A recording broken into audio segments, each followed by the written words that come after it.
Update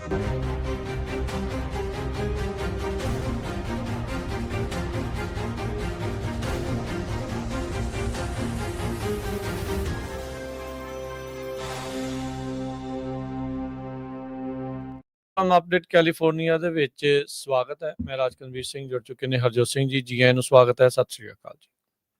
ਸਤਿ ਸ਼੍ਰੀ ਅਕਾਲ, ਧੰਨਵਾਦ। ਜੀ ਆਇਆਂ ਨੂੰ। ਪੰਜਾਬੀ ਰੇਡੀਓ USA ਦੇ ਜਿੰਨੇ ਵੀ ਸਰੋਤੇ ਸਾਡੇ ਸਾਰੇ ਹੀ AM ਸਟੇਸ਼ਨ, FM ਸਟੇਸ਼ਨ, ਘਰਾਂ ਦੇ ਵਿੱਚ ਰੇਡੀਓ ਸੈਟਸ ਦੇ ਰਾਹੀਂ, ਟੈਲੀਫੋਨ ਦੇ ਰਾਹੀਂ, ਫੇਸਬੁੱਕ, YouTube ਤੇ ਲਾਈਵ ਦੇਖ ਰਹੇ ਹੋ, ਸੁਣ ਰਹੇ ਹੋ, ਸਾਰਿਆਂ ਨੂੰ ਜੀ ਆਇਆਂ ਨੂੰ ਤੇ ਬਹੁਤ ਹੀ ਪਿਆਰ ਤੇ ਸਤਿਕਾਰ ਭਰੀ ਸਤਿ ਸ਼੍ਰੀ ਅਕਾਲ। ਸਰੋਤਿਓ, ਅੱਜ ਅਕਤੂਬਰ ਦੀ 3 ਤਰੀਕ ਆ, ਦਿਨ ਸ਼ੁੱਕਰਵਾਰ ਆ, ਤੇ ਤੁਹਾਡੇ ਲਈ ਸ਼ਾਮ ਦਾ ਅਪਡੇਟ ਕੈਲੀਫੋਰਨੀਆ ਪ੍ਰੋਗਰਾਮ ਲੈ ਕੇ ਹਾਜ਼ਰ ਹੋਏ ਹਾਂ। ਪ੍ਰੋਗਰਾਮ ਨੂੰ ਸਪਾਂਸਰ ਕਰਦੇ ਨੇ ਖਾਲਸਾ ਇੰਸ਼ੋਰੈਂਸ ਏਜੰਸੀ, ਜਿਨ੍ਹਾਂ ਦੇ ਕੋਲੋਂ ਹਰ ਇੱਕ ਤਰੀਕੇ ਦੀ ਇੰਸ਼ੋਰੈਂਸ ਕਰਵਾ ਸਕਦੇ ਹੋ। ਇੰਸ਼ੋਰੈਂਸ ਬਾਰੇ ਪਤਾ ਕਰਨ ਲਈ ਕਾਲ 408-272-2500 ਦੇ ਉੱਤੇ। ਟਿਰਕਿਆਣਾ ਇਮੀਗ੍ਰੇਸ਼ਨ ਲਾ ਫਰਮ US ਇਮੀਗ੍ਰੇਸ਼ਨ ਦਾ ਹੋਵੇ ਕਿਸੇ ਵੀ ਤਰੀਕੇ ਦਾ ਕੰਮ, ਕਾਲ ਅਟਰਨੀ ਜੇ ਟਿਰਕਿਆਣਾ 415-909-0503 ਦੇ ਉੱਤੇ। ਇਸ ਦੇ ਨਾਲ ਪ੍ਰੋਗਰਾਮ ਨੂੰ ਸਪਾਂਸਰ ਕਰਦੇ ਨੇ ਗੁਰਬਚਨ ਸਿੰਘ ਨਾਗਰਾ ਸੈਕਰਾਮੈਂਟੋ, ਬਲਵਿੰਦਰ ਸਿੰਘ ਪਾਵਲਾ ਸੈਨ ਹੋਜ਼ੇ, ਗੁਰਦੇਵ ਸਿੰਘ ਸੋਹਲ ਐਂਟੀਲੋ, ਬਰਿੰਦਰ ਸਿੰਘ ਬਯਾਲ ਯੂਬਾ ਸਿਟੀ, ਅਵਤਾਰ ਸਿੰਘ ਮੰਜ਼ਿਲ ਕਲੋਵਿਸ, ਪਰਮਜੀਤ ਸਿੰਘ ਦਾਖਾ ਬਰਕਲੇ। ਸਾਰਿਆਂ ਦਾ ਧੰਨਵਾਦ। ਜੇ ਤੁਸੀਂ ਇਸ ਪ੍ਰੋਗਰਾਮ ਨੂੰ ਸਪਾਂਸਰ ਕਰਨਾ ਚਾਹੁੰਦੇ ਹੋ, ਸੰਪਰਕ ਕਰ ਸਕਦੇ ਹੋ 408-722-7698। ਅੱਜ ਦੀਆਂ ਖਬਰਾਂ ਵੱਲ ਚੱਲੀਏ ਤੇ ਇੱਕ ਬੀਬੀ ਨੂੰ 8 ਸਾਲਾਂ ਦੀ ਜਿਹੜੀ ਸਜ਼ਾ ਆ ਉਹ ਸੁਣਾਈ ਗਈ ਆ, ਕਿਉਂਕਿ ਉਸਨੇ ਸੁਪਰੀਮ ਕੋਰਟ ਦੇ ਜਸਟਿਸ ਬ੍ਰੈਟ ਕੌਵਨਾ ਹੋਣਾ ਨੂੰ ਅਸੈਸੀਨੇਟ ਕਰਨ ਦੀ ਜਿਹੜੀ ਕੋਸ਼ਿਸ਼ ਕੀਤੀ ਸੀ। ਸੁਪਰੀਮ ਕੋਰਟ ਦੇ ਜਸਟਿਸ ਦੀ ਵਾਈਫ ਤੇ ਉਹਨਾਂ ਦੀ ਮਦਰ ਉਸ ਟਾਈਮ ਕੋਰਟ ਦੇ ਵਿੱਚ ਹਾਜ਼ਰ ਸੀਗੇ, ਜਦੋਂ ਸੋਫੀ ਰੋਸਕੇ ਉਸਨੇ ਜਿਹੜਾ ਆ ਅਪੋਲੋਜਾਈਜ਼ ਵੀ ਕੀਤਾ ਹੈਗਾ ਉਸ ਪਰਿਵਾਰ ਦੇ ਕੋਲੋਂ। 29 ਸਾਲਾਂ ਦੀ ਸੋਫੀ ਰੋਸਕੇ, ਇਹ ਕਵਨਾ ਜੋ ਜੱਜ ਆ, ਉਹਨਾਂ ਦੇ ਘਰ ਦੇ ਲਾਗੇ ਅਰੈਸਟ ਹੋਈ ਸੀ ਜੂਨ 2022 ਦੇ ਵਿੱਚ, ਤੇ ਉਸ ਟਾਈਮ ਦੇ ਉੱਤੇ ਆਫੀਸ਼ੀਅਲਸ ਨੂੰ ਇਸਨੇ ਦੱਸਿਆ ਸੀ ਵੀ ਉਹ ਜੋ ਜੱਜ ਆ ਉਹਨਾਂ ਨੂੰ ਮਾਰਨਾ ਚਾਹੁੰਦੀ ਹੈਗੀ ਆ। ਅੱਜ ਸਵੇਰੇ ਕੋਰਟ ਦੇ ਵਿੱਚ ਉਹ ਜਿਹੜਾ ਜੇਲ ਜੰਪ ਸੂਟ ਹੁੰਦਾ ਆ ਉਹਦੇ ਪਾ ਕੇ ਉਹ ਹਾਜ਼ਰ ਹੋਈ ਸੀ, ਤੇ ਉੱਥੇ ਕੈਬਨਾ ਹੋਣਾ ਦਾ ਫੈਮਿਲੀ ਜਿਹੜੇ ਪਰਿਵਾਰਕ ਮੈਂਬਰ ਵੀ ਸੀਗੇ, ਤੇ US ਡਿਸਟ੍ਰਿਕਟ ਜੱਜ ਡੈਬਰਾ ਬੋਰਡਮੈਨ ਉਹਨਾਂ ਨੇ ਰੋਸਕੇ ਨੂੰ 97 ਮਹੀਨਿਆਂ ਦੀ ਜਿਹੜੀ ਸਜ਼ਾ ਦਿੱਤੀ ਹੈਗੀ ਆ, 8 ਸਾਲ ਤੇ 1 ਮਹੀਨੇ ਦੀ। ਕਹਿੰਦੀ ਪਈ ਕਿਉਂਕਿ ਹੁਣ ਉਸਨੇ ਅਪੋਲੋਜਾਈਜ਼ ਵੀ ਕੀਤਾ ਆ, ਰਿਮੋਰਸ ਵੀ ਕਰ ਰਹੀ ਆ ਉਹਦੇ ਐਕਸ਼ਨ ਦੇ ਕਰਕੇ, ਇਸ ਕਰਕੇ ਜਿਹੜੀ ਉਸਨੂੰ ਸਜ਼ਾ ਆ ਉਹ ਘੱਟ ਦਿੱਤੀ ਗਈ ਹੈਗੀ ਆ। ਜੀ, ਅਗਲੀ ਜਿਹੜੀ ਹਰਜੋਤ ਸਿੰਘ ਦੀ ਗੱਲ ਕਰਦੇ ਜੀ, ਗਵਰਨਮੈਂਟ ਸ਼ਟਡਾਊਨ ਕਹਿੰਦੇ ਵੀ ਇਸ ਅਗਲੇ ਵੀਕ ਦੇ ਵਿੱਚ ਵੀ ਕਹਿੰਦੇ ਸਟ੍ਰੈਚ ਕਰ ਗਿਆ ਆ। ਅੱਜ ਕੋਈ ਵੀ ਜਿਹੜਾ ਸ਼ਟਡਾਊਨ ਦੇ ਉੱਤੇ ਸਹਿਮਤੀ ਉਸ ਨੂੰ ਹਟਾਉਣ ਦੇ ਲਈ ਨਹੀਂ ਜਿਹੜੀ ਬਣ ਸਕੀ ਦੋਨਾਂ ਧਿਰਾਂ ਦੇ ਵਿਚਕਾਰ। ਇੱਕ ਦੂਜੇ ਦੇ ਉੱਤੇ ਜਿਹੜਾ ਜ਼ਰੂਰ ਉਹਨਾਂ ਨੇ ਤੌਹਮਤ ਲਾਈ ਵੀ ਉਹਨਾਂ ਦੇ ਕਰਕੇ ਇਹ ਜਿਹੜਾ ਸਟੈਂਡ ਆਫ ਆ ਉਹ ਬਣਿਆ ਪਿਆ ਹੈਗਾ ਆ। ਸੋ ਗਵਰਨਮੈਂਟ ਸ਼ਟਡਾਊਨ ਦੂਜੇ ਵੀਕ ਦੇ ਵਿੱਚ ਜਿਹੜਾ ਉਹ ਪ੍ਰਵੇਸ਼ ਕਰ ਜਾਊਗਾ, ਐਂਟਰ ਕਰ ਜਾਊਗਾ। ਸੈਨੇਟਰਸ ਨੇ ਜਿਹੜੀ ਇੱਕ ਓਪਰਚੁਨਿਟੀ ਸੀਗੀ ਰੀਓਪਨ ਕਰਨ ਦੀ ਏਜੰਸੀਜ਼ ਨੂੰ, ਉਸ ਨੂੰ ਰਿਜੈਕਟ ਕਰ ਦਿੱਤਾ ਤੇ ਹੁਣ ਆਊਟ ਆਫ ਸੈਸ਼ਨ ਨੇ ਮੰਡੇ ਤੱਕ। ਦੋਨਾਂ ਹੀ ਧਿਰਾਂ ਨੂੰ ਹੁਣ ਵੀਕਐਂਡ ਦੇ ਉੱਤੇ ਮੌਕਾ ਮਿਲੂਗਾ ਵੀ ਆਪਣੀ ਅਗਲੀ ਰਣਨੀਤੀ ਤੈਅ ਕਰਨ ਦਾ। ਹਾਊਸ ਦੇ ਦੁਆਰਾ ਜਿਹੜਾ ਪਾਸਟ ਪ੍ਰਪੋਜ਼ਲ ਆ ਸਰਕਾਰ ਨੂੰ ਫੰਡ ਕਰਨ ਦੇ ਲਈ 21 ਨਵੰਬਰ ਤੱਕ ਕਹਿੰਦੇ ਵੀ ਉਸ ਦੇ ਉੱਤੇ 5ਵੀਂ ਵੋਟ ਕਰਵਾਈ ਜਾ ਸਕਦੀ ਹੈਗੀ ਆ। ਸਟੇਲਮੇਟ ਅਜੇ ਵੀ ਉਸੇ ਤਰੀਕੇ ਦੇ ਨਾਲ ਹੀ ਬਣਿਆ ਪਿਆ ਹੈਗਾ ਆ। ਰਸ ਵਾਟ ਉਹਨਾਂ ਨੇ ਅੱਜ ਅਨਾਊਂਸ ਕੀਤਾ ਵੀ ਜਿਹੜੀ ਫੰਡਿੰਗ ਇਲੀਨੋਇਸ ਨੂੰ ਦਿੱਤੀ ਗਈ ਆ ਉਸ ਨੂੰ ਉਹ ਹੁਣ ਟਾਰਗੇਟ ਕਰਨ ਜਾ ਰਹੇ ਆ। ਇਹ ਇੱਕ ਹੋਰ ਡੈਮੋਕ੍ਰੇਟ ਜਿਹੜੀ ਸਟੇਟ ਦੇਖੀ ਜਾਂਦੀ ਆ। ਇਸ ਤੋਂ ਪਹਿਲਾਂ ਉਹਨਾਂ ਨੇ ਜਿਹੜੇ ਨਿਊਯਾਰਕ ਦੇ ਇਨਫਰਾਸਟ੍ਰਕਚਰ ਪ੍ਰੋਜੈਕਟਸ ਦੀ ਜਿਹੜੀ ਫੰਡਿੰਗ ਆ ਉਸ ਵਿੱਚ ਉਸ ਉੱਤੇ ਲੀਕ ਜਿਹੜੀ ਉਹ ਫੇਰ ਦਿੱਤੀ ਆ। ਸੈਨੇਟ ਦੇ ਮੈਜੋਰਟੀ ਲੀਡਰ ਜੌਨ ਥੂਨ ਉਹਨਾਂ ਨੇ ਕਿਹਾ ਵੀ ਮੇਰੀ ਛੋਟੀ ਜੀ ਜਾਂ ਥੋੜੀ ਜੀ ਗੱਲਬਾਤ ਹੋਈ ਆ ਮਾਈਨੋਰਟੀ ਲੀਡਰ ਚੱਕ ਸ਼ੂਮਰ ਦੇ ਨਾਲ ਅੱਜ ਦੁਪਹਿਰ ਨੂੰ, ਪਰ ਉਸ ਦੇ ਵਿੱਚ ਕੋਈ ਅਜਿਹੀ ਗੱਲ ਨਹੀਂ ਹੋਈ ਵੀ ਕੋਈ ਬ੍ਰੇਕ ਥਰੂ ਹੋ ਸਕੇ ਜਾਂ ਕੋਈ ਸਮਝੌਤਾ ਬਣ ਸਕੇ। ਉਹਨਾਂ ਨੇ ਥੂਨ ਨੇ ਇਹ ਜ਼ਰੂਰ ਕਿਹਾ ਵੀ ਕਹਿੰਦੇ ਵੀ ਮੈਂ ਸੋਚਦਾ ਵੀ ਜਿਹੜਾ ਅੱਗੇ ਦਾ ਰਸਤਾ ਆ ਉਹ ਗੱਲਬਾਤ ਕਰਕੇ ਹੀ ਜਿਹੜਾ ਉਹ ਹੋਊਗਾ ਤੇ ਰੈਂਕ ਐਂਡ ਫਾਈਲ ਮੈਂਬਰਸ ਦੇ ਦਰਮਿਆਨ ਹੀ ਜਿਹੜੀ ਗੱਲਬਾਤ ਹੋ ਕੇ ਕੋਈ ਰਸਤਾ ਜਿਹੜਾ ਉਹ ਬਣ ਸਕੇਗਾ। ਸੈਨੇਟਰ ਮਾਈਕ ਰਾਉਂਡਸ ਜਿਹੜੇ ਰਿਪਬਲਿਕਨ ਨੇ ਸਾਊਥ ਡਕੋਟਾ ਤੋਂ, ਉਹਨਾਂ ਨੇ ਕਿਹਾ ਵੀ ਮੈਂ ਜ਼ਿਆਦਾ ਆਪਟੀਮਿਸਟਿਕ ਨਹੀਂ ਆ, ਵੀ ਆਪਣੇ ਕੋਲ ਨੰਬਰਸ ਹੈਗੇ ਆ ਇਸ ਗੇਮ ਦੇ ਵਿੱਚ ਅੱਗੇ ਜਿਹੜਾ ਉਹ ਵਧਣ ਦੇ ਲਈ, ਪਰ ਕਹਿੰਦੇ ਵੀ ਇਹ ਡਿਪੈਂਡ ਕਰਦਾ ਵੀ ਸਾਡੇ ਜਿਹੜੇ ਕੋਲੀਗਸ ਯਾਨੀ ਕਿ ਡੈਮੋਕ੍ਰੇਟਸ ਆ ਉਹ ਇਸ ਦੇ ਵਿੱਚ ਹਾਂ ਕਰਦੇ ਆ ਜਾਂ ਨਹੀਂ। ਸੈਨੇਟਰ ਜੀਐਨ ਸ਼ਾਹੀਨ ਨਿਊ ਹੈਮਸ਼ਾਇਰ ਦੇ ਉਹ ਡੈਮੋਕ੍ਰੇਟ ਸਾਈਡ ਦੇ ਵੱਲੋਂ ਇੱਕ ਮੇਨ ਪਲੇਅਰ ਦੇ ਵਜੋਂ ਉੱਭਰ ਰਹੇ ਆ। ਉਹ ਕਹਿੰਦੇ ਵੀ ਹਾਂ ਅਸੀਂ ਗੱਲਬਾਤ ਜਿਹੜੀ ਆ ਉਹ ਜ਼ਰੂਰ ਕਰ ਰਹੇ ਆ। ਜੀਓਪੀ ਦੇ ਜਿਹੜੇ ਕਾਊਂਟਰ ਪਾਰਟ ਜਿਨ੍ਹਾਂ ਦੇ ਵਿੱਚ ਅਪਰੋਪਰੀਏਸ਼ਨ ਕਮੇਟੀ ਦੇ ਚੇਅਰ ਸੂਜ਼ਨ ਕਾਲਿੰਸ ਜਿਹੜੇ ਰਿਪਬਲਿਕਨ ਨੇ ਮੇਨ ਤੋਂ, ਕਹਿੰਦੇ ਵੀ ਉਹਨਾਂ ਨਾਲ ਵੀ ਸਾਡੀ ਜਿਹੜੀ ਗੱਲਬਾਤ ਆ ਉਹ ਚੱਲ ਰਹੀ ਆ। ਸੈਨੇਟ ਦੇ ਵਿੱਚ 4 ਵਾਰੀ ਜਿਹੜੀ ਵੋਟ ਆ ਉਸ ਦੇ ਵਿੱਚ ਫੇਲੀਅਰ ਹੋ ਚੁੱਕਾ ਆ। 60 ਵੋਟਾਂ ਅਜੇ ਤੱਕ ਕਿਸੇ ਨੂੰ ਵੀ ਨਹੀਂ ਮਿਲੀਆਂ ਹੈਗੀਆਂ। ਜਿਹੜੀ ਪ੍ਰੈਸ ਕਾਨਫਰੰਸ ਕੀਤੀ ਗਈ ਜਿਸ ਦੇ ਵਿੱਚ ਜਿਹੜਾ ਚੱਕ ਸ਼ੂਮਰ ਆ ਉਹਨਾਂ ਨੇ ਪੋਲਿੰਗ ਜਿਹੜੀ ਉਹ ਸ਼ੋਅ ਕੀਤੀ, ਜਿੱਦਾਂ ਸਵੇਰੇ ਤੁਸੀਂ ਦੱਸ ਰਹੇ ਸੀਗੇ ਵੀ ਮੈਜੋਰਟੀ ਦੇ ਵਿੱਚ ਅਮਰੀਕਨਸ ਕਹਿੰਦੇ ਬਲੇਮ ਕਰ ਰਹੇ ਆ ਟਰੰਪ ਤੇ ਰਿਪਬਲਿਕਨਸ ਨੂੰ ਰਾਦਰ ਦੈਨ ਡੈਮੋਕ੍ਰੇਟਸ ਨੂੰ ਸ਼ਟ ਡਾਊਨ ਦੇ ਲਈ। ਸੋ ਡੈਮੋਕ੍ਰੇਟਸ ਕਹਿੰਦੇ ਵੀ ਟੈਕਸ ਕ੍ਰੈਡਿਟਸ ਦੀ ਐਕਸਟੈਂਸ਼ਨ ਜਿਹੜੀ ਉਹ ਚਾਹੁੰਦੇ ਆ ਅਫੋਰਡੇਬਲ ਕੇਅਰ ਐਕਟ ਪਲਾਨਸ ਦੇ ਵਿੱਚ। ਰਿਪਬਲਿਕਨਸ ਕਹਿ ਰਹੇ ਆ ਵੀ ਇਹ ਹੈਲਥ ਕੇਅਰ ਚਾਹੁੰਦੇ ਆ ਇਲੀਗਲਸ ਦੇ ਲਈ। ਸੋ ਉਸ ਚੀਜ਼ ਨੂੰ ਲੈ ਕੇ ਜਿਹੜਾ ਮੁੱਖ ਮੁੱਦਾ ਆਪਸ ਦੇ ਵਿੱਚ ਜਿਹੜੇ ਸਿੰਘ ਆ ਉਹ ਇਹਨਾਂ ਦੇ ਭਿੜੇ ਪਏ ਹੈਗੇ ਆ। ਤੇ ਹੁਣ ਦੇਖੋ ਅੱਗੇ ਕੀ ਬਣਦਾ ਆ, ਪਰ ਹੁਣ ਸੋਮਵਾਰ ਤੱਕ ਜਿਹੜਾ ਸ਼ਟਡਾਊਨ ਆ ਸਰਕਾਰ ਦਾ ਉਹ ਬਰਕਰਾਰ ਰਹੇਗਾ। ਅਗਲੇ ਹਫਤੇ ਦੇ ਵਿੱਚ ਹੁਣ ਆਸ ਉਮੀਦ ਹੋਊਗੀ ਵੀ ਗੱਲਬਾਤ ਦੇ ਨਾਲ ਕੋਈ ਸਮਝੌਤਾ ਇਹਨਾਂ ਦਾ ਤੈਅ ਹੁੰਦਾ ਆ ਜਾਂ ਨਹੀਂ। ਕੈਲੀਫੋਰਨੀਆ ਨੇ ਇਸ ਵਾਰੀ ਸਭ ਤੋਂ ਜ਼ਿਆਦਾ ਅਮਾਉਂਟ 'ਚ ਲਾਰਜੈਸਟ ਗ੍ਰੈਜੂਏਸ਼ਨ ਕਲਾਸ ਜਿਹੜੀ ਆ ਹਾਈਵੇ ਪੈਟਰੋਲ ਆਫੀਸਰਸ ਦੀ ਪ੍ਰੋਡਿਊਸ ਕੀਤੀ ਆ 16 ਸਾਲਾਂ ਦੇ ਬਾਅਦ। ਦਸੰਬਰ 2019 ਤੋਂ ਬਾਅਦ ਇਸ ਮਹੀਨੇ ਜਿਹੜੀ ਗ੍ਰੈਜੂਏਟ ਹੋਈ ਆ class California highway petrol officers ਦੀ, ਉਹਦੇ ਵਿੱਚ 146 ਜਣੇ ਗ੍ਰੈਜੂਏਟ ਹੋਏ ਹੈਗੇ ਆ। ਸੋ 26 ਹਫ਼ਤਿਆਂ ਦੀ ਬਹੁਤ ਹੀ ਸਖਤ ਟ੍ਰੇਨਿੰਗ ਤੋਂ ਬਾਅਦ, ਜੋ ਕਿ ਵੈਸਟ ਸੈਕਰਾਮੈਂਟੋ 'ਚ ਹੁੰਦੀ ਆ ਸੀਐਚਪੀ ਅਕੈਡਮੀ 'ਚ, 102 ਆਫਿਸਰਸ ਦੇ ਕਰੀਬ ਉੱਥੇ ਜੋ ਆ ਇਹ ਸੀਐਚਪੀ ਆਫਿਸਰਸ ਨੂੰ ਡਿਪਲੋਏ ਕੀਤਾ ਜਾਊਗਾ। 600 ਤੋਂ ਵੱਧ ਸੀਐਚਪੀ ਆਫਿਸਰਸ ਸਨ 2025 'ਚ ਆਲਰੇਡੀ ਨਵੇਂ ਸਵਾਰਨ ਕੀਤੇ ਜਾ ਸਕਦੇ, ਨਵੀਂ ਉਹਨਾਂ ਨੂੰ ਸਹੁੰ ਚੁਕਾਈ ਜਾ ਚੁੱਕੀ ਹੈਗੀ ਆ। ਸੋ 1.7 ਬਿਲੀਅਨ ਡਾਲਰ ਜਿਹੜਾ ਪਬਲਿਕ ਸੇਫਟੀ ਇਨਵੈਸਟਮੈਂਟ ਸੀ 2019 ਤੋਂ ਲੈ ਕੇ ਹੁਣ ਤੱਕ, ਉਹਦੇ ਇਹ ਰਿਜ਼ਲਟ ਆ ਰਹੇ ਹੈਗੇ ਆ। ਕਹਿੰਦੇ ਵੀ ਜਿਹੜਾ ਕ੍ਰਾਈਮ ਆ ਇਨਕਲੂਡਿੰਗ ਵਾਇਲੈਂਟ ਕ੍ਰਾਈਮ, ਹੋਮੋਸਾਈਡਸ, ਉਹ 2024 ਦੇ ਵਿੱਚ ਡ੍ਰੌਪ ਹੋਏ ਹੈਗੇ ਆ। ਮੇਜਰ ਸਿਟੀ ਚੀਫ ਐਸੋਸੀਏਸ਼ਨ ਨੇ ਇਹ ਦੱਸਿਆ ਵੀ 20% ਹੋਮੋਸਾਈਡ ਤੇ 19% ਰੋਬਰੀਜ਼ ਦੇ ਵਿੱਚ ਜਿਹੜਾ ਡਿਕਰੀਜ਼ ਹੋਇਆ ਹੈਗਾ ਕੈਲੀਫੋਰਨੀਆ 'ਚ ਸੋ ਫਾਰ ਸਨ 2025 ਦੇ ਵਿੱਚ। ਜੀ। ਅਗਲੀ ਜਿਹੜੀ ਹਰਜੋਤ ਸਿੰਘ ਦੀ ਗੱਲ ਕਰਦੇ ਜਾਈਏ, ਕੈਲੀਫੋਰਨੀਆ ਦੇ ਵਿੱਚ ਊਬਰ ਤੇ ਲਿਫਟ ਡਰਾਈਵਰ ਯੂਨੀਅਨਸ ਦੇ ਲਈ ਕਹਿੰਦੇ ਵੀ ਇੱਕ ਕਹਿ ਸਕਦੇ ਹਾਂ ਵੀ ਖੁਸ਼ਖਬਰੀ ਆ। ਗਵਰਨਰ ਗੈਵਿਨ ਨਿਊਸਮ ਨੇ AB 1340 ਬਿੱਲ ਉਸ ਨੂੰ ਸਾਈਨ ਕਰ ਦਿੱਤਾ ਆ। ਕੈਲੀਫੋਰਨੀਆ ਦੂਜਾ ਸੂਬਾ ਬਣਿਆ ਆ ਜਿਸ ਦੇ ਤਹਿਤ ਜਿਹੜੇ ਲੇਬਰ ਲੀਡਰਸ ਆ ਉਹਨਾਂ ਨੂੰ ਹੁਣ ਮੌਕਾ ਹੋਊਗਾ ਹਜ਼ਾਰਾਂ ਹੀ ਲੱਖਾਂ ਜਿਹੜੇ ਊਬਰ ਤੇ ਲਿਫਟ ਦੇ ਡਰਾਈਵਰਸ ਆ ਉਹ ਆਪਣੀ ਯੂਨੀਅਨ ਬਣਾ ਸਕਣਗੇ। ਸੋ ਊਬਰ ਤੇ ਲਿਫਟ ਡਰਾਈਵਰਸ ਨੂੰ ਪਾਥਵੇ ਜਿਹੜਾ ਪ੍ਰਦਾਨ ਕਰਦਾ ਆ AB 1340 ਬਿੱਲ। ਮੇਰੀ ਗੱਲ ਹੋਈ ਸੀ, ਆਪਾਂ ਨੂੰ ਕਾਲ ਕੀਤੀ ਸੀ, ਜਿਹੜੇ ਇਸ ਯੂਨੀਅਨ ਨੂੰ ਬਣਾਉਣ ਦੇ ਲਈ, ਬਿੱਲ ਦੇ ਉੱਤੇ ਸਾਈਨ ਕਰਾਉਣ ਦੇ ਲਈ ਜ਼ੋਰ ਲਾ ਰਹੇ ਸੀ ਜਿਹੜੇ ਪੰਜਾਬੀ, ਤੇ ਅੱਜ ਜਦ ਬਰਕਲੀ ਦੇ ਵਿੱਚ ਸਾਈਨ ਕੀਤਾ ਗਿਆ ਤਾਂ ਉਹਨਾਂ ਦੇ ਨਾਲ ਸਾਡੀ ਗੱਲਬਾਤ ਜਿਹੜੀ ਹੋਈ ਆ। ਕਹਿੰਦੇ ਵੀ ਹਾਂ ਇੱਕ ਜਿਹੜਾ ਕਦਮ ਇਹਨਾਂ ਨੇ ਵਧਾ ਲਿਆ ਆ, ਪਰ ਹੁਣ ਸਭ ਤੋਂ ਹਾਰਡ ਪਾਰਟ ਜਿਹੜਾ ਉਹ ਹੋਣਾ ਆ ਐਕਚੁਅਲ ਦੇ ਵਿੱਚ ਯੂਨੀਅਨ ਜਿਹੜੀ ਉਹ ਬਣਾਉਣ ਦੇ ਲਈ। ਮੈਸੇਚਿਊਸਟ ਤੋਂ ਬਾਅਦ ਦੇ ਵਿੱਚ ਦੂਜਾ ਸੂਬਾ ਬਣਿਆ ਆ ਕੈਲੀਫੋਰਨੀਆ, ਜਿਹਨੇ ਊਬਰ ਤੇ ਲਿਫਟ ਨੂੰ ਆਰਗੇਨਾਈਜ਼ ਕਰਨ ਦੇ ਲਈ ਸਹਿਮਤੀ ਜਾਂ ਇੱਕ ਹਿਸਾਬ ਦੇ ਨਾਲ ਥਾਪੜਾ ਦੇ ਦਿੱਤਾ ਆ ਵੀ ਤੁਸੀਂ ਆਪਣੀ ਯੂਨੀਅਨ ਬਣਾ ਸਕਦੇ ਆ। ਹਰਜੋਤ ਸਿੰਘ ਜੀ ਯਾਦ ਹੋਣਾ ਆ ਜਿਹੜਾ ਪ੍ਰੋਪ 22 ਸੀਗੀ, ਜਿਸ ਨੂੰ ਊਬਰ ਤੇ ਲਿਫਟ ਵਾਲਿਆਂ ਨੇ ਚੰਗਾ ਜਿਹੜਾ ਉਹ ਪ੍ਰਮੋਟ ਕੀਤਾ ਸੀ, ਜਿਸ ਦੇ ਤਹਿਤ ਇਹਨਾਂ ਨੂੰ ਇਹਨਾਂ ਦੇ ਇੰਪਲੋਈ ਜਿਹੜੇ ਉਹ ਨਾਮ ਜਿਹੜੇ ਉਹ ਬਣਾਇਆ ਰੱਖਿਆ, ਇੰਪਲੋਈ ਬਣਨ ਨਹੀਂ ਦਿੱਤਾ ਗਿਆ ਤੇ ਇਨਫੈਕਟ ਜਿਹੜੇ ਇੰਡੀਪੈਂਡੈਂਟ ਕੰਟਰੈਕਟਰ ਦੇ ਤੌਰ ਦੇ ਉੱਤੇ ਹੀ ਪੇਸ਼ ਜਿਹੜਾ ਉਹ ਰਹਿਣ ਦਿੱਤਾ ਗਿਆ ਆ। ਸੋ ਹੁਣ ਐਗਰੀਮੈਂਟ ਦੇ ਤਹਿਤ ਜਿਹੜੇ ਗਵਰਨਰ ਨਿਊਸਮ ਆ ਉਹਨਾਂ ਨੇ ਦੂਜਾ ਬਿੱਲ ਅੱਜ ਇਹ ਸਾਈਨ ਕੀਤਾ ਆ, ਜਿਸ ਦੇ ਨਾਲ ਕਹਿੰਦੇ ਇੰਸ਼ੋਰੈਂਸ ਕਵਰੇਜ ਰਿਕੁਆਇਰਮੈਂਟ ਇਸ ਰਾਈਡ ਹੇਲਿੰਗ ਕੰਪਨੀਜ਼ ਦੇ ਲਈ ਉਸ ਨੂੰ ਵੀ ਜਿਹੜਾ ਉਹ ਘਟਾ ਦਿੱਤਾ ਜਿਹੜਾ ਹੋ ਜਾਵੇਗਾ। ਸੋ AB 1340 ਅਸੈਂਬਲੀ ਮੈਂਬਰ ਬਫੀ ਵਿਕਸ, ਮਾਰਕ ਬਰਮਨ ਇਹਨਾਂ ਦੇ ਦੁਆਰਾ ਲਿਖਿਆ ਗਿਆ ਸੀ। SEIU ਕੈਲੀਫੋਰਨੀਆ ਨੇ ਇਸ ਨੂੰ ਸਪਾਂਸਰ ਜਿਹੜਾ ਉਹ ਕੀਤਾ ਸੀਗਾ।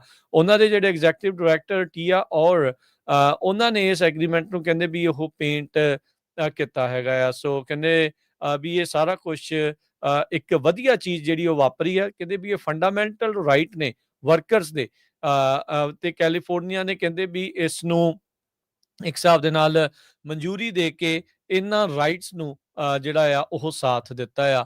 ਇਸ ਤੋਂ ਇਲਾਵਾ ਨਿਊਸਮ ਹੁਣਾਂ ਨੇ ਇੱਕ ਹੋਰ ਬਿੱਲ SB 371 ਸੈਨੇਟਰ ਜਿਹੜੇ ਸਟੇਟ ਸੈਨੇਟਰ ਕ੍ਰਿਸਟੋਫਰ ਕੈਬਲਡੌਨ ਉਹਨਾਂ ਦੇ ਦੁਆਰਾ ਜਿਹੜਾ ਆ ਉਸ ਨੂੰ ਵੀ ਪਾਸ ਕੀਤਾ। ਜਿਹੜਾ ਹੁਣ ਹਰਜੋਤ ਸਿੰਘ ਜੀ $1 ਮਿਲੀਅਨ ਦੀ ਇੰਸ਼ੋਰੈਂਸ ਹੁੰਦੀ ਸੀਗੀ, ਉਸ ਨੂੰ ਹੁਣ 3 ਲੱਖ ਜਿਹੜਾ ਡਾਲਰ ਦੇ ਉੱਤੇ ਪਰ ਇਨਸੀਡੈਂਟ ਦੇ ਉੱਤੇ ਜਿਹੜਾ ਉਹ ਕਰ ਦਿੱਤਾ ਗਿਆ ਹੈਗਾ। ਸੋ ਉਸ ਨੂੰ ਜਿਹੜਾ ਇਹਨਾਂ ਨੇ ਘਟਾਇਆ ਹੈਗਾ ਆ। ਸੋ ਊਬਰ ਐਸਟੀਮੇਟ ਕਰਦਾ ਆ ਵੀ 32% ਜਿਹੜੀ ਐਵਰੇਜ ਫੇਅਰ ਆ ਰਾਈਡਸ ਦੀ, ਉਹਦੇ ਵਿੱਚ ਇੰਸ਼ੋਰੈਂਸ ਦੀ ਫੀਸ ਹੁੰਦੀ ਆ। ਸੋ ਜੇ ਇਹ ਘਟਦੀ ਆ ਤਾਂ ਇਹ ਹੁਣ ਲੋਕਾਂ ਨੂੰ ਉਮੀਦ ਹੋਣੀ ਚਾਹੀਦੀ ਆ ਵੀ ਜਿਹੜੀ ਊਬਰ ਦੀ ਰਾਈਡ ਆ ਉਹਦੀ ਪ੍ਰਾਈਸ ਜਿਹੜੀ ਉਹ ਘਟੇ। ਪਰ ਹੁਣ ਨਾਲ ਦੇ ਨਾਲ ਪਰ ਯੂਨੀਅਨ ਬਣਾਉਣ ਨੂੰ ਜਿਹੜੀ ਆ ਇਜਾਜ਼ਤ ਇਹਨਾਂ ਨੂੰ ਮਿਲ ਗਈ ਹੈਗੀ ਆ। ਸੋ ਇਹ ਹੁਣ ਦੇਖੋ ਅੱਗੇ ਇਹਨਾਂ ਦੇ ਲਈ ਇੱਕ ਵੱਡਾ ਜਿਹੜਾ ਟੀਚਾ ਹੋਊਗਾ। ਜਿਹੜੇ 8 ਲੱਖ ਰਾਈਡ ਹੇਲਿੰਗ ਡਰਾਈਵਰਸ ਆ ਹਰਜੋਤ ਸਿੰਘ ਜੀ ਕੈਲੀਫੋਰਨੀਆ 'ਚ, ਉਹਨਾਂ ਦੇ ਲਈ ਇੱਕ ਨਵਾਂ ਰਾਹ ਆ। ਤੁਸੀਂ ਇੰਸ਼ੋਰੈਂਸ ਦੇ ਪੱਖ ਤੋਂ ਵੀ ਜ਼ਰੂਰ ਦੱਸੋ ਵੀ ਇਸ ਦਾ ਕੀ ਅਸਰ ਤੁਹਾਨੂੰ ਜਿਹੜਾ ਉਹ ਨਜ਼ਰ ਆ ਸਕਦਾ ਹੈ। ਸੋ ਇੰਸ਼ੋਰੈਂਸ ਪਹਿਲਾਂ ਜਿਹੜੀ ਊਬਰ ਤੋਂ ਜਿਹੜੀ ਸਟੇਟ ਰਿਕੁਆਇਰ ਕਰਦੀ ਸੀ $1 ਮਿਲੀਅਨ ਦੀ ਊਬਰ ਕੰਪਨੀ ਤੋਂ, ਸੋ ਉਹਨੂੰ ਹੁਣ ਘਟਾਤਾ ਹੈ ਤਾਂ ਕਿ ਊਬਰ ਨੂੰ ਪੈਸੇ ਬਚ ਸਕਣ $200 ਮਿਲੀਅਨ ਦੇ ਕਰੀਬ। ਪਰ ਉਹਦੇ ਨਾਲ ਇਹ ਜਿਹੜਾ ਯੂਨੀਅਨ ਬਣਨ ਦੇ ਨਾਲ ਕੀ ਹੋਊਗਾ, ਜਿਹੜੇ ਬਹੁਤ ਸਾਰੇ ਡਰਾਈਵਰਸ ਆ ਉਹਨਾਂ ਦੇ ਲਈ ਜੌਬ ਸੇਫਟੀ ਤੇ ਬੈਨੀਫਿਟਸ ਹੋਣਗੇ। ਯੂਨੀਅਨ ਦਾ ਇੱਕ ਕੰਮ ਇਹ ਹੋਊਗਾ ਵੀ ਬਹੁਤ ਸਾਰੇ ਜਿਹੜੇ ਡਰਾਈਵਰ ਸੀ ਊਬਰ ਜਾਂ ਲਿਫਟ ਦੇ, ਉਹ ਇਸ ਗੱਲੋਂ ਨਾਰਾਜ਼ ਹੁੰਦੇ ਸੀ ਵੀ ਉਹਨਾਂ ਦੇ ਅਕਾਊਂਟ ਡੀਐਕਟੀਵੇਟ ਕਰ ਦਿੱਤੇ ਜਾਂਦੇ ਸੀ। ਕਾਰਨ ਕੀ ਆ, ਜਦੋਂ ਕੋਈ ਪੈਸੇਂਜਰ ਕੰਪਲੇਨ ਕਰ ਦਿੰਦਾ ਸੀ, ਹੁਣ ਕਈ ਵਾਰੀ ਜਾਣਬੁੱਝ ਕੇ ਕੰਪਲੇਨ ਕਰ ਦਿੰਦੇ ਤੇ ਉਹਨਾਂ ਦੇ ਅਕਾਊਂਟ ਨੂੰ ਡੀਐਕਟੀਵੇਟ ਕਰ ਦਿੱਤਾ ਜਾਂਦਾ ਸੀ ਤੇ ਮੁੜ ਕੇ ਫਿਰ ਜਿਹੜਾ ਡਰਾਈਵਰ, ਉਹਦੇ ਕੋਲ ਕਿਸੇ ਤਰ੍ਹਾਂ ਦਾ ਕੋਈ ਤਰੀਕਾ ਹੀ ਨਹੀਂ ਵੀ ਉਹ ਫਾਈਟ ਬੈਕ ਕਰ ਲੈ ਗਿਗ ਕੰਪਨੀਜ਼ ਦੇ ਨਾਲ, ਤੇ ਕਿਉਂਕਿ ਉਹਨਾਂ ਕੋਲ ਪਾਵਰ ਹੀ ਇੰਨੀ ਜ਼ਿਆਦਾ ਸੀਗੀ। ਸੋ ਅਨਫੇਅਰ ਡੀਐਕਟੀਵੇਸ਼ਨ ਜਿਹੜਾ ਆ ਕਹਿੰਦੇ ਵੀ ਲਾਈਵਲੀਹੁਡਸ ਨੂੰ ਕੋਸਟ ਕਰਦਾ ਸੀ। ਐਨਾ ਬਰਾਗਨ ਇੱਕ ਗਿਗ ਡਰਾਈਵਰ ਆ ਫਰੋਮ ਲਾਸ ਐਂਜਲਸ, ਉਹਨਾਂ ਨੇ ਦੱਸਿਆ ਤੇ ਕਹਿੰਦੇ ਵੀ ਅਸੀਂ ਲੰਮੇ ਘੰਟੇ ਕੰਮ ਕਰਦੇ ਆ, ਰਿਸਪੈਕਟ ਸਾਡੀ ਫੇਸ ਹੁੰਦੀ ਹੈਗੀ ਆ, ਕੋਈ ਸਾਡੀ ਸੁਣਵਾਈ ਨਹੀਂ ਹੈਗੀ। On the other and app side ਵੱਲੋਂ ਚੁੱਪ-ਚਾਪ ਆ। ਸੋ ਕਹਿੰਦੇ ਵੀ ਇਹਦੇ ਨਾਲ ਹੁਣ ਅਸੀਂ ਆਰਗੇਨਾਈਜ਼ ਕਰਨ ਦੇ ਲਈ ਕਾਮਯਾਬ ਹੋਵਾਂਗੇ। ਡੈਮੋਕ੍ਰੈਟਿਕ ਯੂਨੀਅਨ ਜਿਹੜੀ ਆ ਇਹ ਬਹੁਤ ਜ਼ਿਆਦਾ ਜਿਹੜੀ ਹੈਲਪ ਆ ਉਹ ਡਰਾਈਵਰਸ ਨੂੰ ਕਰੂਗੀ, ਜਿਨ੍ਹਾਂ ਦੇ ਅਕਾਊਂਟ ਫਿਰ ਡੀਐਕਟੀਵੇਟ ਹੋ ਜਾਂਦੇ। ਘੱਟੋ ਘੱਟ ਉਹਨਾਂ ਦੀ ਸੁਣਵਾਈ ਦੇ ਲਈ ਕੋਈ ਜਿਹੜੀ ਯੂਨੀਅਨ ਆ ਉਹ ਤਾਂ ਜ਼ਰੂਰ ਹੋਊਗੀ। ਜੀ ਬਿਲਕੁਲ। ਸੋ ਇਹ ਚੰਗੀ ਜਿਹੜੀ ਚੀਜ਼ ਇਸ ਦੇ ਵਿੱਚ ਇਹਨਾਂ ਲੋਕਾਂ ਦੇ ਲਈ ਜਿਹੜੀ ਉਹ ਵਾਪਰੀ ਆ। ਉਦੋਂ ਲੋਕਾਂ ਨੂੰ ਹਰਜੋਤ ਸਿੰਘ ਜੀ ਇਹਨਾਂ ਨੇ ਪ੍ਰੋਪ ਦੇ ਵਿੱਚ ਬਹੁਤ ਭਰਮਾਇਆ ਵੀ ਭਾਈ ਜੇ ਇੰਪਲੋਈ ਬਣ ਗਏ ਤਾਂ ਤੁਹਾਡੀਆਂ ਰਾਈਡਾਂ ਬਹੁਤ ਜ਼ਿਆਦਾ ਮਹਿੰਗੀਆਂ ਹੋ ਜਾਣੀਆਂ ਆ। ਊਬਰ ਤੇ ਲਿਫਟ ਨੇ ਆਪਣੇ ਆਪ ਨੂੰ ਉਸ ਚੀਜ਼ ਦੇ ਵਿੱਚੋਂ ਬਚਾ ਲਿਆ ਤੇ ਪਰ ਇਵੈਂਚੁਅਲੀ ਹੁਣ ਜਦੋਂ ਕੰਮ ਹੀ 100% ਉਹਨਾਂ ਲਈ ਕਰ ਰਹੇ ਆ ਤੇ ਫਿਰ ਐਜ਼ ਏ ਇੰਪਲੋਈ ਹੀ ਕਹਿੰਦੇ ਆ ਉਸ ਨੂੰ ਦੇਖਿਆ ਜਾਣਾ ਚਾਹੀਦਾ ਆ। ਹੋ ਸਕਦਾ ਆਉਂਦੇ ਸਮੇਂ 'ਚ ਹਰਜੋਤ ਸਿੰਘ ਜੀ ਇਦਾਂ ਦੀ ਕੋਈ ਹੋਰ ਦੁਬਾਰਾ ਪ੍ਰੋਪ ਦੇ ਉੱਤੇ ਵੋਟ ਜਿਹੜੀ ਉਹ ਆ ਜਾਵੇ। ਸਟਾਰਬਕਸ ਕਹਿੰਦੇ ਵੀ ਵੱਡੀ ਰੀਸਟਰਕਚਰਿੰਗ ਦੇ ਵਿੱਚੋਂ ਲੰਘ ਰਹੀ ਆ ਤੇ ਕਾਫੀ ਜ਼ਿਆਦਾ ਜਿਹੜੀਆਂ ਇਹਨਾਂ ਨੇ ਆਪਣੀਆਂ ਲੋਕੇਸ਼ਨਸ ਆ ਉਹਨਾਂ ਨੂੰ ਬੰਦ ਕਰਨਾ ਆ। ਕੈਲੀਫੋਰਨੀਆ ਦੇ ਵਿੱਚ 29 ਲੋਕੇਸ਼ਨਸ ਦੇ ਉੱਤੇ ਜਿਹੜੀ ਸਟਾਰਬਕ ਆ ਉਹ ਬੰਦ ਹੋਣ ਜਾ ਰਹੀ ਆ। ਕਹਿ ਸਕਦੇ ਹਾਂ ਵੀ ਇਕੱਲੀ ਅਮਰੀਕਾ ਦੀ ਨਹੀਂ, ਦੁਨੀਆ ਦੇ ਵਿੱਚ ਕਾਫੀ ਮਸ਼ਹੂਰ ਜਿਹੜੀ ਕਾਫੀ ਸਟੋਰ ਫਰੰਟ ਜਿਹੜਾ ਹੈਗਾ ਸਟਾਰਬਕ ਉਹ ਚੱਲਦਾ ਆ ਤੇ ਕੈਲੀਫੋਰਨੀਆ ਦੇ ਵਿੱਚ ਇਹ ਬੰਦ ਕਰਨਗੇ। 8 ਇਹਨਾਂ ਨੇ LA 'ਚ, 8 ਸੈਨ ਫਰਾਂਸਿਸਕੋ 'ਚ, 3 ਸੈਨ ਡਿਏਗੋ ਦੇ ਵਿੱਚ ਜਿਹੜੇ ਲੋਕੇਸ਼ਨਸ ਆ ਉਹ ਬੰਦ ਕਰਨ ਜਾ ਰਹੇ ਹੈਗੇ ਆ। ਕਹਿੰਦੇ ਇਹ ਤਾਂ 29 ਤਾਂ ਇਕੱਲੇ ਕੈਲੀਫੋਰਨੀਆ 'ਚ, ਕੁੱਲ ਮਿਲਾ ਕੇ ਨੇਸ਼ਨ ਵਾਈਡ ਸੈਂਕੜੇ ਤੋਂ ਵੱਧ ਜਿਹੜੇ ਸਟੋਰਸ ਆ ਉਹ ਬੰਦ ਕਰਨਗੇ ਤੇ ਇਸ ਦੇ ਨਾਲ 900 ਜਿਹੜੀਆਂ ਉਹਨਾਂ ਦੀਆਂ ਕਾਰਪੋਰੇਟ ਆਫਿਸ ਦੀਆਂ ਜੌਬਸ ਆ ਉਹਨਾਂ ਨੂੰ ਵੀ ਜਿਹੜਾ ਉਹ ਕੱਟ ਕਰਨ ਜਾ ਰਹੇ ਹੈਗੇ ਆ। ਸੋ ਇਹ ਜਿਹੜਾ ਇਹਨਾਂ ਨੇ ਕਹਿੰਦੇ ਵੀ ਵੱਡੀ ਜਿਹੜੀ ਰੀਸਟਰਕਚਰਿੰਗ ਪਲਾਨ ਆ ਉਹ ਉਸ ਦੇ ਵਿੱਚ ਚੱਲ ਰਿਹਾ ਆ। ਸਟਾਰਬਕਸ ਦੇ ਜਿਹੜੇ CEO ਬ੍ਰਾਇਨ ਨਿਕੋਲ, ਉਹਨਾਂ ਨੇ ਜਿਹੜਾ ਆਪਣੇ ਇੰਪਲੋਈਜ਼ ਤੇ ਸ਼ੇਅਰ ਹੋਲਡਰਸ ਨੂੰ ਜਿਹੜੇ ਪਿਛਲੀ ਮੀਟਿੰਗ ਦੇ ਵਿੱਚ ਉਸ ਦੇ ਬਾਰੇ ਜਿਹੜੀ ਉਹ ਜਾਣਕਾਰੀ ਦਿੱਤੀ ਆ। ਕਹਿੰਦੇ ਵੀ ਇਹ ਸਿਗਨੀਫੀਕੈਂਟ ਐਕਸ਼ਨ ਆ ਤੇ ਕਹਿੰਦੇ ਅਸੀਂ ਅੰਡਰਸਟੈਂਡ ਕਰਦੇ ਹਾਂ, ਅਸੀਂ ਜਾਣਦੇ ਹਾਂ ਵੀ ਇਸ ਦਾ ਸਾਡੇ ਨਾਲ ਕੰਮ ਕਰਨ ਵਾਲੇ ਤੇ ਜਿਹੜੇ ਕਸਟਮਰਸ ਦੇ ਉੱਤੇ ਅਸਰ ਜਿਹੜਾ ਉਹ ਪਵੇਗਾ। ਪਰ ਕਹਿੰਦੇ ਵੀ ਇਹ ਹੁਣ ਜ਼ਰੂਰੀ ਹੋ ਗਿਆ ਸੀਗਾ ਵੀ ਅਸੀਂ ਕਿੱਥੇ ਸਟੋਰ ਖੋਲ੍ਹਣਾ ਤੇ ਕਿੱਥੇ ਬੰਦ ਕਰਨਾ ਆ, ਵੱਖ-ਵੱਖ ਰੀਜ਼ਨਸ ਦੇ ਕਰਕੇ ਇਹ ਹੁਣ ਸਾਨੂੰ ਫੈਸਲਾ ਲੈਣਾ ਪਿਆ, ਖਾਸ ਕਰਕੇ ਫਾਈਨੈਂਸ਼ੀਅਲ ਪਰਫਾਰਮੈਂਸ ਨੂੰ ਦੇਖਦੇ ਹੋਏ। ਹਮਾਸ ਵਾਲਿਆਂ ਨੇ ਪ੍ਰੈਜ਼ੀਡੈਂਟ ਟਰੰਪ ਹੋਣਾ ਦੀ ਜਿਹੜੀ ਪਲਾਨ ਸੀ ਗਾਜ਼ਾ ਦੇ ਵਿੱਚ ਜੰਗ ਨੂੰ ਖਤਮ ਕਰਨ ਦੀ, ਉਹ ਐਕਸੈਪਟ ਕਰ ਲਈ ਹੈਗੀ ਆ। ਜਿਹਦੇ ਮੁਤਾਬਕ ਇਜ਼ਰਾਈਲ ਦੇ ਜਿੰਨੇ ਵੀ ਹੋਸਟੇਜਸ ਹੈਗੇ ਆ, ਉਹਨਾਂ ਨੂੰ ਛੱਡਿਆ ਜਾਊਗਾ। 2 ਸਾਲਾਂ ਤੋਂ ਇਹ ਕਨਫਲਿਕਟ ਚੱਲ ਰਿਹਾ ਸੀ, ਜਿਹਦੇ ਵਿੱਚ 60,000 ਤੋਂ ਵੱਧ ਲੋਕ ਜਿਹੜੇ ਆ ਪਾਲਸਤੀਨੀਅਨ ਮੂਲ ਦੇ ਲੋਕ ਮਾਰੇ ਗਏ ਆ। 1 ਲੱਖ ਤੋਂ ਵੱਧ ਫੱਟੜ ਹੋਏ ਆ, ਮਿਲੀਅਨਸ ਆਫ ਲੋਕ ਜਿਹੜੇ ਆ ਉਹ ਮੂਵ ਹੋਏ ਹੈਗੇ ਆ। 1200 ਦੇ ਕਰੀਬ ਜਿਹੜੇ ਇਜ਼ਰਾਈਲੀ ਆ, ਉਹਨਾਂ ਨੂੰ ਮਾਰਿਆ ਗਿਆ ਸੀ 2 ਸਾਲ ਪਹਿਲਾਂ। ਤੋ ਪ੍ਰੈਜ਼ੀਡੈਂਟ ਡੋਨਲਡ ਟਰੰਪ ਹੋਣਾ ਨੇ ਸਟੇਟਮੈਂਟ ਜਾਰੀ ਕੀਤੀ ਆ ਜਦੋਂ ਹਮਾਸ ਦੀ ਜਿਹੜੀ ਸਟੇਟਮੈਂਟ ਆਈ ਆ, ਬਲਕਿ ਉਹਨਾਂ ਨੇ ਉਹ ਸਾਰੀ ਦੀ ਸਾਰੀ ਸਟੇਟਮੈਂਟ ਵੀ ਆਪਣੇ ਸੋਸ਼ਲ ਮੀਡੀਆ ਦੇ ਉੱਤੇ ਪਾ ਦਿੱਤੀ ਹੈਗੀ ਆ। ਕਹਿੰਦੇ ਵੀ ਇਜ਼ਰਾਈਲ ਵਾਲਿਆਂ ਨੂੰ ਇਮੀਡੀਏਟਲੀ ਬੋਮਬਿੰਗ ਸਟਾਪ ਕਰਨੀ ਚਾਹੀਦੀ ਆ, ਤਾਂ ਕਿ ਅਸੀਂ ਜਿਹੜੇ ਹੋਸਟੇਜਸ ਆ ਉਹਨਾਂ ਨੂੰ ਸੇਫਲੀ ਵਾਪਸ ਲਿਆ ਸਕੀਏ। ਕਹਿੰਦੇ ਵੀ ਰਾਈਟ ਨਾਓ ਇਹ ਬਹੁਤ ਖਤਰਨਾਕ ਆ, ਤੇ ਸਾਡੀ ਡਿਸਕਸ਼ਨ ਜਿਹੜੀ ਚੱਲ ਰਹੀ ਆ ਵੀ ਕਿਸ ਤਰ੍ਹਾਂ ਇਸ ਨੂੰ ਕਰ ਸਕਦੇ ਹੈਗੇ ਆ। ਟਰੰਪ ਉਹਨਾਂ ਨੇ ਪੂਰੀ ਜਿਹੜੀ ਆ ਫੁੱਲ ਵਿਕਟਰੀ ਦੀ ਗੱਲ ਤਾਂ ਨਹੀਂ ਕੀਤੀ ਇਸ ਵੀਡੀਓ ਦੇ ਵਿੱਚ ਜਦੋਂ ਉਹਨਾਂ ਨੇ ਰਿਲੀਜ਼ ਕੀਤੀ ਹੈ, ਪਰ ਇਹਦੇ ਵਿੱਚ ਉਹਨਾਂ ਨੇ ਇਹ ਕਿਹਾ ਵੀ ਇਹ ਇੱਕ ਬਹੁਤ ਵੱਡਾ ਦਿਨ ਹੈਗਾ। ਅਸੀਂ ਦੇਖਦੇ ਹਾਂ ਵੀ ਕਿਸ ਤਰ੍ਹਾਂ ਇਹ ਟਰਨ ਆਊਟ ਹੁੰਦਾ ਹੈਗਾ, ਤੇ ਸਾਨੂੰ ਲੱਗਦਾ ਵੀ ਜਿਹੜੇ ਫਾਈਨਲ ਵਰਡ ਆ ਉਹ ਕੰਕਰੀਟ ਆ, ਤੇ ਬਹੁਤ ਇੰਪੋਰਟੈਂਟਲੀ ਬਹੁਤ ਜ਼ਰੂਰੀ ਇਹ ਆ ਵੀ ਜਿਹੜੇ ਹੋਸਟੇਜਸ ਆ, ਜਿਹੜੇ ਬੰਧਕ ਲੋਕ ਬਣਾਏ ਹੋਏ ਆ, ਉਹਨਾਂ ਨੂੰ ਵਾਪਸ ਇਜ਼ਰਾਈਲ ਲਿਆਂਦਾ ਜਾਵੇ। ਅਕਤੂਬਰ 7 2023 ਨੂੰ ਹਮਾਸ ਵਾਲਿਆਂ ਨੇ ਇਜ਼ਰਾਈਲ ਦੇ ਉੱਤੇ ਅਟੈਕ ਕੀਤਾ ਸੀ, ਜਿਹਦੇ ਨਾਲ 1200 ਲੋਕਾਂ ਨੂੰ ਮਾਰਿਆ ਗਿਆ ਸੀ, 200 ਦੇ ਕਰੀਬ ਬੰਦੀ ਬਣਾਏ ਗਏ ਸੀ। ਉਸ ਤੋਂ ਬਾਅਦ ਲਗਾਤਾਰ ਜਿਹੜੀ ਬੰਬਾਰਡਮੈਂਟ ਆ ਇਜ਼ਰਾਈਲ ਵੱਲੋਂ ਗਾਜ਼ਾ ਦੇ ਵਿੱਚ ਹੁੰਦੀ ਰਹੀ ਹੈਗੀ ਆ। ਸੋ ਇਹ ਇੱਕ ਪੋਜ਼ਿਟਿਵ ਪੁਆਇੰਟ ਆਇਆ ਹੈਗਾ। ਸੋ ਇੱਥੋਂ ਲੱਗਦਾ ਆ ਵੀ ਜਿਹੜੀ ਲੜਾਈ ਆ ਉੱਥੇ ਜੋ ਜੰਗ ਚੱਲ ਰਹੀ ਆ ਉਹ ਖਤਮ ਹੋ ਜਾਵੇਗੀ। ਜੀ।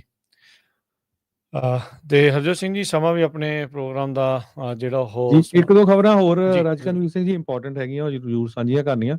ਟਰੰਪ ਐਡਮਿਨਿਸਟ੍ਰੇਸ਼ਨ ਨੂੰ $1 ਲੱਖ ਜਿਹੜਾ H1B ਵੀਜ਼ਾ ਫੀ ਆ, ਉਹਦੇ ਸੰਬੰਧ ਦੇ ਵਿੱਚ ਲਾਸੂਟ ਉਹਨਾਂ ਦੇ ਅਗੇਂਸਟ ਟਰੰਪ ਐਡਮਿਨਿਸਟ੍ਰੇਸ਼ਨ ਦੇ ਫਾਈਲ ਕਰ ਦਿੱਤਾ ਗਿਆ ਹੈਗਾ। ਇਹ ਲਾਸੂਟ ਜਿਹੜਾ ਆ federal court Northern district of California ਉੱਥੇ ਫਾਈਲ ਕੀਤਾ ਗਿਆ ਹੈਗਾ। ਕਹਿੰਦੇ ਵੀ ਇਹ ਜਿਹੜੀ ਫੀਸ ਇਨਕਰੀਜ਼ ਕਰਨ ਦਾ ਹੱਕ ਸਿਰਫ ਤੇ ਸਿਰਫ ਜਿਹੜਾ ਕਾਂਗਰਸ ਦੇ ਕੋਲ ਹੈਗਾ। ਇੱਕ ਜਿਹੜੀ ਕੋਲੀਸ਼ਨ ਆ recruitment for global nurse force, ਉਹਨਾਂ ਨੇ ਇਹ ਜਿਹੜਾ ਲਾਸੂਟ ਆ ਉਹ ਫਾਈਲ ਕੀਤਾ ਹੈਗਾ।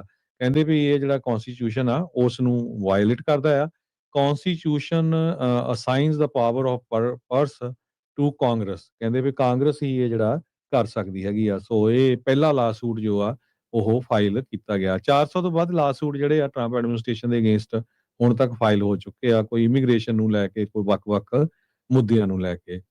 ਇੱਕ ਖਬਰ ਜਿਹੜੀ ਹੋਰ ਆ ਲਾਸ ਐਂਜਲਸ ਤੋਂ, ਐਲ ਸਗੁੰਦੋ ਜਿਹੜੀ ਸਦਰਨ ਕੈਲੀਫੋਰਨੀਆ ਦੇ ਵਿੱਚ ਸ਼ੈਵਰਨ ਦੀ ਬਹੁਤ ਵੱਡੀ ਰਿਫਾਈਨਰੀ ਆ, ਅੱਜ ਦੁਪਹਿਰ ਦੀ ਉੱਥੇ ਅੱਗ ਲੱਗੀ ਹੋਈ ਹੈਗੀ ਆ, ਤੇ ਬੜੀ ਹੀ ਖਤਰਨਾਕ ਜਿਹੜੀ ਅੱਗ ਆ ਉਹ ਲੱਗੀ ਹੋਈ। ਐਕਚੁਅਲੀ ਦੁਪਹਿਰ ਨਹੀਂ, 9:30 ਵਜੇ ਦੇ ਕਰੀਬ ਸਵੇਰੇ ਲੱਗੀ ਸੀਗੀ। ਤੇ ਹੁਣ ਜਦੋਂ ਆਪਾਂ ਤੁਹਾਡੇ ਨਾਲ ਖਬਰਾਂ ਸਾਂਝੀਆਂ ਕਰਦੇ ਆ, ਉਹ ਬੁਝ ਤਾਂ ਗਈ ਆ, ਪਰ ਬਹੁਤ ਜ਼ਿਆਦਾ ਜਿਹੜਾ ਨੁਕਸਾਨ ਆ ਇਸ ਰਿਫਾਈਨਰੀ ਦੇ ਵਿੱਚ ਹੋਇਆ ਹੈਗਾ। ਕੈਲੀਫੋਰਨੀਆ 'ਚ ਆਲਰੇਡੀ ਕਈ ਰਿਫਾਈਨਰੀਆਂ ਜਿਹੜੀਆਂ ਆ ਉਹ ਬੰਦ ਹੋ ਚੁੱਕੀਆਂ ਆ। ਸੋ ਇਹਦਾ ਅਸਰ ਗੈਸ ਦੇ ਉੱਤੇ ਕਿੰਨਾ ਕੁ ਹੋਊਗਾ, ਇਹ ਆਉਣ ਵਾਲੇ ਸਮੇਂ 'ਚ ਪਤਾ ਲੱਗੂਗਾ, ਕਿਉਂਕਿ 20% ਜੋ ਮੋਟਰ ਵਹੀਕਲਸ ਦਾ ਜਿਹੜਾ ਫਿਊਲ ਆ ਉਹ ਇੱਥੋਂ ਸਪਲਾਈ ਹੁੰਦਾ। 40% ਜਿਹੜਾ ਜੈਟ ਫਿਊਲ ਆ ਉਹ ਸਦਰਨ ਕੈਲੀਫੋਰਨੀਆ 'ਚ ਉਹ ਇਸ ਸ਼ੈਵਰਨ ਦੀ ਰਿਫਾਈਨਰੀ ਤੋਂ ਸਪਲਾਈ ਹੁੰਦਾ ਹੈਗਾ। ਜੀ। ਤੇ ਹਰਜੋਤ ਸਿੰਘ ਜੀ, ਜਾਂਦੇ-ਜਾਂਦੇ ਦੱਸ ਦਿਓ, ਕਮਰਸ਼ੀਅਲ ਡਰਾਈਵਿੰਗ ਲਾਇਸੈਂਸ ਨੂੰ ਲੈ ਕੇ ਕਮੈਂਟ ਲਏ ਜਾ ਰਹੇ ਆ regulations.gov ਦੇ ਉੱਤੇ, ਵੀ ਜਿਹੜੇ ਨਾਨ ਡੋਮਿਸਾਈਲਡ ਕਮਰਸ਼ੀਅਲ ਡਰਾਈਵਿੰਗ ਲਾਇਸੈਂਸ ਆ ਉਹਨਾਂ ਦੇ ਇਸ਼ੂ ਨੂੰ ਜਿਹੜਾ ਉਹ ਲੈ ਕੇ ਆਲਰੇਡੀ ਮੈਂ ਦੇਖ ਰਿਹਾ ਵੀ 1100-1200 ਕਮੈਂਟ ਇਸ ਦੇ ਵਿੱਚ ਆ ਚੁੱਕੇ ਆ। ਜਿਹੜੇ ਨਾਨ ਡੋਮਿਸਾਈਲਡ ਕਮਰਸ਼ੀਅਲ ਡਰਾਈਵਿੰਗ ਲਾਇਸੈਂਸ ਆ ਉਹ ਗੁਹਾਰ ਲਾ ਰਹੇ ਆ ਸਰਕਾਰ ਨੂੰ ਵੀ ਇਹ ਕੰਮ ਜਿਹੜਾ ਉਹ ਤੁਸੀਂ ਨਾ ਕਰੋ, ਵੀ ਇਹਦੇ ਨਾਲ ਕਾਫੀ ਜ਼ਿਆਦਾ ਨੁਕਸਾਨ ਟਰੱਕਿੰਗ ਇੰਡਸਟਰੀ ਨੂੰ ਜਿਹੜਾ ਉਹ ਹੋਊਗਾ। ਸੋ ਇਹ ਲਿੰਕ ਜਿਹੜਾ ਆਪਾਂ ਨਾਲ ਜਿਹੜਾ ਵਿੱਚ ਸ਼ੇਅਰ ਕਰ ਰਹੇ ਹਾਂ ਕਮੈਂਟਸ ਦੇ ਵਿੱਚ, ਤਾਂ ਜੋ ਜਿਹੜੇ ਵੀ ਤੁਹਾਡੇ ਵਿਚਾਰ ਨੇ ਵੀ ਇਹ ਨਾਨ ਡੋਮਿਸਾਈਲਡ ਲਾਇਸੈਂਸ ਰੱਦ ਹੋਣੇ ਚਾਹੀਦੇ ਆ ਜਾਂ ਨਹੀਂ, ਉਸ ਬਾਬਤ ਤੁਸੀਂ ਆਪਣੇ ਇਹ ਸਰਕਾਰ ਨੂੰ ਆਪਣੇ ਜਿਹੜੇ ਕਮੈਂਟ, ਆਪਣੀ ਭਾਵਨਾ ਜਿਹੜੀ ਉਹ ਪ੍ਰਗਟ ਕਰ ਸਕਦੇ ਆ। ਸੋ ਇਕੱਲੇ ਪੰਜਾਬੀ ਕਮਿਊਨਿਟੀ ਨਹੀਂ, ਹੋਰ ਵੀ ਬਹੁਤ ਸਾਰੀਆਂ ਜਿਹੜੀਆਂ ਕਮਿਊਨਿਟੀਜ਼ ਇਸ ਦੇ ਨਾਲ ਪ੍ਰਭਾਵਿਤ ਜਿਹੜੀਆਂ ਉਹ ਹੋ ਰਹੀਆਂ ਆ। ਸੋ ਹੁਣ ਇਹ ਤੁਹਾਨੂੰ ਮੌਕਾ ਮਿਲ ਰਿਹਾ ਆ ਤੇ ਤੁਸੀਂ ਜਿਹੜਾ ਜ਼ਰੂਰ ਇਸ ਦੇ ਵਿੱਚ ਕਮੈਂਟ ਕਰ ਸਕਦੇ ਆ। ਹਰਜੋਤ ਸਿੰਘ ਜੀ 28 ਨਵੰਬਰ ਤੱਕ ਇਹ ਕਮੈਂਟ ਲਏ ਜਾ ਰਹੇ ਆ ਫੈਡਰਲ ਰਜਿਸਟਰ ਦੇ ਵਿੱਚ। ਸੋ ਜਿੰਨੇ ਵੀ ਪੰਜਾਬੀ ਟਰੱਕਰਸ ਆ, ਪੰਜਾਬੀ ਡਰਾਈਵਰਸ ਆ, ਉਹ ਜ਼ਰੂਰ ਆਪਣਾ ਕਮੈਂਟ ਇਹ CDL ਦੇ ਜਿਹੜੇ ਲਾਇਸੈਂਸ ਸਟੈਂਡਰਡਸ ਨੂੰ ਲੈ ਕੇ, ਨਾਨ ਡੋਮਿਸਾਈਲਡ ਕਮਰਸ਼ੀਅਲ ਡਰਾਈਵਿੰਗ ਲਾਇਸੈਂਸ ਨੂੰ ਲੈ ਕੇ ਜਿਹੜਾ ਚੱਲ ਰਹੇ ਆ, ਉਹ ਆਪਣੇ ਵਿਚਾਰ ਜਿਹੜੇ ਉਹ ਸਾਂਝੇ ਕਰਨ। 29 ਸਤੰਬਰ ਨੂੰ ਇਹ ਜਿਹੜੇ ਕਮੈਂਟ ਲੈਣੇ ਜਿਹੜੇ ਇਹਨਾਂ ਨੇ ਸ਼ੁਰੂ ਕੀਤੇ ਸੀਗੇ। ਸੋ ਹੁਣ ਤੱਕ 1100-1200 ਜਿਹੜੇ ਕਮੈਂਟ ਆ ਉਹ ਆ ਚੁੱਕੇ ਆ। ਤੇ ਜਿਹੜਾ ਵੀ ਕੋਈ ਸੋਚਦਾ ਆ ਨਾਨ ਡੋਮਿਸਾਈਲਡ ਕਮਰਸ਼ੀਅਲ ਡਰਾਈਵਿੰਗ ਲਾਇਸੈਂਸ ਨੂੰ ਲੈ ਕੇ ਇਸ ਮੁੱਦੇ ਨੂੰ, ਉਸ ਦੇ ਬਾਬਤ ਆਪਣੇ ਜਿਹੜੇ ਕਮੈਂਟ ਆ ਫੈਡਰਲ ਸਰਕਾਰ ਨੂੰ, FMCSA ਨੂੰ ਜਿਹੜਾ ਉਹ ਜ਼ਰੂਰ ਦੇਵੋ। ਹੁਣ ਮੌਕਾ ਹੈਗਾ। ਫਿਰ ਕਈ ਵਾਰੀ ਕਹਿ ਦਿੰਦੇ ਜੀ ਪੰਜਾਬੀ ਰੇਡੀਓ USA ਵਾਲੇ ਨਿਊਜ਼ ਨੈਗੇਟਿਵ ਦੱਸਦੇ ਆ, ਦੱਸਦੇ ਨਹੀਂ ਹੈਗੇ ਆ। ਹੁਣ ਪੋਜ਼ਿਟਿਵ ਨਿਊਜ਼ ਆ, ਜਿਨ੍ਹਾਂ ਦੇ ਲਾਇਸੈਂਸ ਸਸਪੈਂਡ ਹੋਏ ਆ ਜਾਂ ਸਸਪੈਂਡ ਹੋਣ ਜਾ ਰਹੇ ਆ, ਜੇ ਤੁਹਾਨੂੰ ਲੱਗਦਾ ਹੈ ਵੀ ਨਹੀਂ ਭਾਈ ਸਾਡੇ ਨਾਲ ਧੱਕਾ ਹੋ ਰਿਹਾ, ਤੇ ਹੁਣ ਉੱਥੇ ਜਾ ਕੇ ਰਿਪੋਰਟ ਕਰੋ। ਉੱਥੇ ਜਾ ਕੇ ਹੁਣ ਆਪਣਾ ਕਮੈਂਟ ਦਿਓ। ਇਕੱਲੇ ਆਪ ਨਾ ਕਰੋ, ਪਰਿਵਾਰਾਂ ਨੂੰ ਵੀ ਨਾਲੇ ਕਰਾਇਓ, ਤਾਂ ਫਿਰ ਪਤਾ ਲੱਗੇ। ਤਾਂ ਜੇ ਤੁਹਾਡੇ ਹੱਕ ਦੀ ਗੱਲ ਜਿਹੜੀ ਸੁਣੀ ਜਾਵੇ। ਤੁਹਾਨੂੰ ਦੱਸਦਾ ਵੀ ਜਿਸ ਤਰ੍ਹਾਂ H1B ਵੀਜ਼ੇ ਨੂੰ ਲੈ ਕੇ ਹੁਣ ਲਾ ਸੂਟ ਫਾਈਲ ਹੋਇਆ, ਹੋਣਾ ਤਾਂ ਏਦਾਂ ਚਾਹੀਦਾ ਸੀ ਕਲਾਸ ਐਕਸ਼ਨ ਲਾ ਸੂਟ ਬਹੁਤ ਸਾਰੇ ਵੱਖ-ਵੱਖ ਟਰੱਕਿੰਗ ਕੰਪਨੀਆਂ ਵੱਲੋਂ ਰਲ ਕੇ, ਪਰ ਉਹ ਇੱਕ ਦੂਜੇ ਨੂੰ ਹੀ ਬਸ ਇੱਕ ਦੂਜੇ ਦੇ ਤਵਾ ਕੱਸੀ ਜਾਂਦੇ ਹੈਗੇ ਆ। ਤੇ ਇਸ ਕਰਕੇ ਹੁਣ ਮੌਕਾ ਹੈਗਾ, ਤੁਹਾਨੂੰ ਖਬਰ ਅਸੀਂ ਸਾਂਝੀ ਕਰਤੀ ਆ। ਚਾਹੇ ਤੁਸੀਂ ਅਗੇਂਸਟ ਆ, ਚਾਹੇ ਤੁਸੀਂ ਹੱਕ 'ਚ ਆ, ਤੁਹਾਨੂੰ ਹੁਣ ਕਹਿਣ ਦਾ ਹੱਕ ਹੈਗਾ ਆ। ਫੈਡਰਲ ਰਜਿਸਟਰੀ ਦੇ ਉੱਤੇ ਜਾ ਕੇ ਲਿੰਕ ਪਾ ਦਿੱਤਾ ਤੇ ਉਹਦੇ ਤੇ ਤੁਸੀਂ ਕਮੈਂਟ ਕਰ ਸਕਦੇ ਵੀ ਹਾਂਜੀ ਲਾਇਸੈਂਸ ਦੇਣੇ ਚਾਹੀਦੇ ਆ, ਯੈਸ ਕਰਦੇ ਹੋ ਹਾਂਜੀ ਦੇਣੇ ਚਾਹੀਦੇ, ਜੇ ਨਹੀਂ ਦੇਣੇ ਚਾਹੀਦੇ ਤਾਂ ਕਰ ਸਕਦੇ ਵੀ ਨਹੀਂ ਦੇਣੇ ਚਾਹੀਦੇ। ਬਿਲਕੁਲ, ਉਹ ਪਬਲਿਕ ਕਮੈਂਟ ਨੇ, ਕਈਆਂ ਨੇ ਕਈ ਤਰੀਕੇ ਦੇ ਨਾਲ ਲਿਖੇ ਆ। ਤੁਸੀਂ ਉਹ ਪੜ੍ਹ ਕੇ ਆਪਣੀ ਜਿਹੜੀ ਰਾਏ ਆ ਉਸ ਨੂੰ ਹੋਰ ਬੈਟਰ ਤਰੀਕੇ ਨਾਲ ਵੀ ਜਿਹੜਾ ਬਣਾ ਕੇ ਜਿਹੜਾ ਉਹ ਲਿਖ ਕੇ ਦੱਸ ਸਕਦੇ ਆ। ਮੈਂ ਦੇਖ ਲਿਆ ਸੀ ਮੈਜੋਰਟੀ ਦੇ ਵਿੱਚ ਨਾਨ ਡੋਮਿਸਾਈਲਡ ਕਮਰਸ਼ੀਅਲ ਡਰਾਈਵਿੰਗ ਲਾਇਸੈਂਸ ਨੂੰ ਬਰਕਰਾਰ ਰੱਖਣ ਦੀ ਜਿਹੜੇ ਲੋਕ ਉਹ ਕਮੈਂਟ ਕਰ ਰਹੇ ਆ। ਸੋ ਲੈਟਸ ਸੀ, ਇਹ ਹੁਣ ਮੌਕਾ ਆ ਸਰਕਾਰ ਦੇ ਉੱਤੇ ਦਬਾਅ ਪਾਉਣ ਦਾ, ਵੀ ਨਾਨ ਡੋਮਿਸਾਈਲਡ ਜਿਹੜੇ ਕਮਰਸ਼ੀਅਲ ਡਰਾਈਵਿੰਗ ਲਾਇਸੈਂਸ ਤੁਸੀਂ ਜੇ ਚਾਹੁੰਦੇ ਆ ਵੀ ਉਹ ਚੱਲਦੇ ਰਹਿਣ, ਤਾਂ ਆਪਣੇ ਵੱਧ ਤੋਂ ਵੱਧ ਜਿਹੜੇ ਉਹ ਕਮੈਂਟ ਜਿਹੜੇ ਦਿੱਤੇ ਜਾਣ। ਤੇ ਜਾਂਦੇ ਜਾਂਦੇ ਹਰਜੋਤ ਸਿੰਘ ਜੀ ਮਾਰਕੀਟਸ ਦੀ ਜੇ ਗੱਲ ਕਰਦੇ ਜਾਈਏ, ਤਾਂ ਡਾਊ ਜੋਨ ਅੱਜ 200 ਤੇ 39 ਪੁਆਇੰਟ ਵੱਧ ਕੇ 46,558 ਤੇ ਬੰਦ ਹੋਇਆ।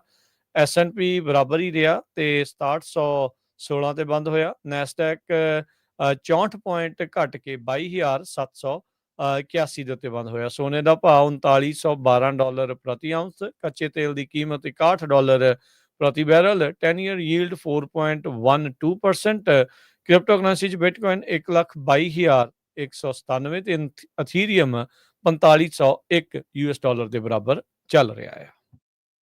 ਇੱਕ US$ ਦੇ ਬਰਾਬਰ ਕੈਨੇਡਾ ਦੇ $1 ਤੇ 39 ਸੈਂਟ ਰਹੇ ਆ। ਇੱਕ US$ ਦੇ ਬਰਾਬਰ ਪਾਕਿਸਤਾਨ ਦੇ $282 ਤੇ 30 ਪੈਸੇ, ਇੱਕ US$ ਦੇ ਬਰਾਬਰ ਇੰਡੀਆ ਦੇ $88 ਤੇ 74 ਪੈਸੇ।